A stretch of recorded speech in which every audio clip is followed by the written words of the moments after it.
नमस्कार दोस्तों, ये स्वागत है एक बार फिर से आपके अपने YouTube चैनल विवेक ज्ञान में। आइए आज गीता ज्ञान के महत्व के बारे में जानते हैं। तो आइए शुरू करते हैं। एक समय पार्वती ने पूछा, हे महादेव जी, किस ज्ञान के बल से आपको संसार के लोग शिव कहकर पूछते हैं? मृगछाला ओढ़े, अंगों में शमशानों की विभूति लगाए, गले में सर्प और मुंडों की माला पहने हुए, इनमें तो कोई पवित्र नहीं है। फिर आप किस ज्ञान से पवित्र हो? वो आपकी कृपा कर कहिए। श्री महादेव जी बोले, हे प्रिय सुनो, गीता ज्ञान को हृदय में धारण करने से मैं पवित्र हूँ और उस ज्ञान से मुझे बाहर के कर्म व्यापते नहीं। तब पार्वती जी ने कहा, हे भगवान, जिस गीता ज्ञान की आप ऐसी स्तुति करते हैं, उसके श्रवण करने से कोई कृतार्थ भी हुआ है? तब महादेव जी ने कहा, इस ज्ञान को सुनकर बहुत से जीव कृतार्थ हुए हैं और आगे भी होंगे। मैं तुमको एक पुरातन कथा कहता हूँ, तुम श्रवण करो। एक समय पाताल लोक में शेषनाग की सैया पर श्री नारायण जी ने नैन मूंद कर अपने आनंद में मग्न थे। उस समय भगवान के चरण दबाती हुई श्री लक्ष्मी जी ने पूछा, हे प्रभु, निद्रा और आलस्य उन पुरुषों को व्यापता है जो जीव तामसी है। फिर आप तो तीनों गुणों से अतीत हो, आप तो नेत्र मूंद रहे हो, ये मुझको बड़ा आश्चर्य है। श्री नारायण जी बोले, हे लक्ष्मी, मुझको निद्रा आलस्य नहीं व्यापता। एक शब्द रूप जो भगवत गीता है, उसमें जो ज्ञान है, उसके आनंद में मैं मग्न रहता हूँ। जैसे 24 अवतार मेरे आकार रूप हैं, तैसे यह गीता शब्द रूप अवतार है। इस गीता में यह अंग है। 5 अध्याय मेरे मुख हैं, 5 अध्याय मेरी भुजा है, 11वां अध्याय मेरा हृदय और मन है, 16वां अध्याय मेरा उदर है, 17वां अध्याय मेरी जंघा है और 18वां अध्याय मेरे चरण हैं।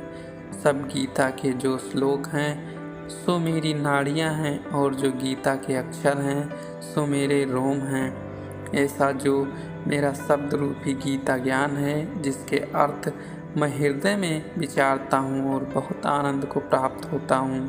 श्री नारायण जी ने कहा, हे लक्ष्मी, गीता ज्ञान को सुनकर बहुत जीव कृतार्थ हुए हैं। सो तुम सुन।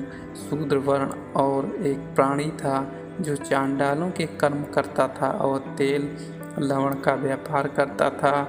उसने बकरी पाली। एक दिन वह बकरी चराने को वन में गया और वृक्षों के पत्ते तोड़ने लगा। वहाँ सर्प ने उसे डस लिया, जिससे तत्काल उसके प्राण निकल गए।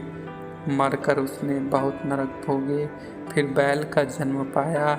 उस बैल को भिक्षुक ने मोल ले लिया। वह भिक्षुक उस पर चढ़कर सारा दिन मांगता। फिर जो कुछ भिक्षा मांग कर लाता, वह कुटुंब के साथ मिलकर खा लेता। वह बैल सारी रात द्वार पर बंधा रहा, उसके खाने पीने की भी खबर न लेवे। कुछ थोड़ा सा भूसा उसके आगे डाल देवे। जब दिन चढ़े फिर बैल पर चढ़कर मांगता फिरे। कई दिन गुजरे तो वह बैल भूखा का भूखा गिर पड़ा। फिर उसके प्राण नहीं छूटे।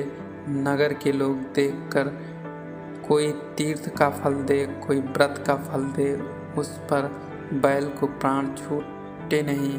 एक दिन गणिका आई। उसने मनुष्यों से पूछा, ये भीड़ कैसी है? तो उन्होंने कहा, इसके प्राण जाते नहीं, अनेक पुण्यों का फल दे रहे हैं तो भी इसकी मुक्ति नहीं होती।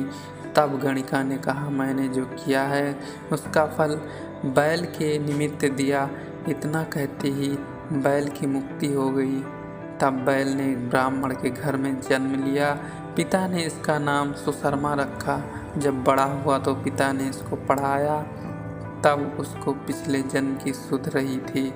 इसने एक दिन मन में विचार किया, जिस गणिका ने मुझ बैल की योनि में छुड़वाया था उसका दर्शन करूं। विप्र चलता फिरता गणिका के घर गया और कहा, तू मुझे पहचानती है? गणिका ने कहा, मैं नहीं पहचानती। तुम कौन हो? मेरी तो क्या पहचान है तू विप्र और मैं वैश्या। तब विप्र ने कहा, मैं वही बैल हूँ जिसको तुमने अपना पुण्य दिया था।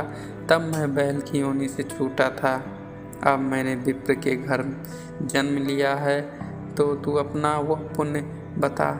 गणिका ने कहा, मैंने अपने जाने कोई पुण्य नहीं किया, पर मेरे घर तो एक तोता है, वह कुछ पढ़ता है, मैं उसके वाक्य सुनती हूँ। उस पुण्य का फल मैंने तेरे निमित्त दिया था।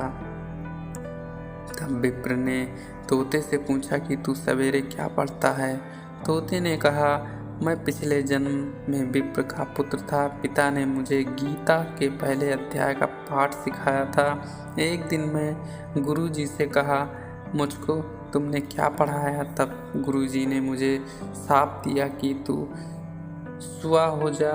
तब मैं सुआ हुआ। एक दिन फंदक मुझे पकड़ ले गया। एक विप्र ने मुझे मोल लिया। वह विप्र भी अपने पुत्र को गीता का पाठ सिखाता था। तब मैंने भी वह पाठ सीख लिया। एक दिन विप्र के घर चोर घुस पड़े। उनको धन प्राप्त न हुआ तो पिंजड़ा उठा ले गए।